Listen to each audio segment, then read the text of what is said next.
गुरुजीने पुढचा प्रश्न केला, असं आणखी एक प्रश्न विचारतो, मी तुला चापट मारली या वाक्याचं रूपांतर भविष्य काळामध्ये कर. आता त्याचं रूपांतर कसं होईल हो? गुरुजी मला चापट मारतील. पण बंड्या फार हुशार, तो म्हटला, गुरुजी हाही प्रश्न किती सोपा आहे.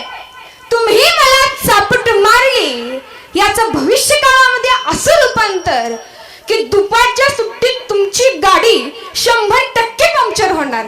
विठाला विठाला. माझा सांगायचा मुद्दा एवढाच आहे, हे झालं शाळेतलं काळ. परंतु वारकरी संप्रदायाच्या दृष्टीने विचार केला तर 2 काळ महत्वाचे. एक म्हणजे मध्यान्ह काळ आणि दुसरा म्हणजे अंतकाळ. तुमच्या आमच्यासारखा सामान्य जीव आहे, तो मध्यान्ह काळाचा विचार करतो. जरी झाला संन्यासी आणि मध्यान्ह काळी तोंड वासी,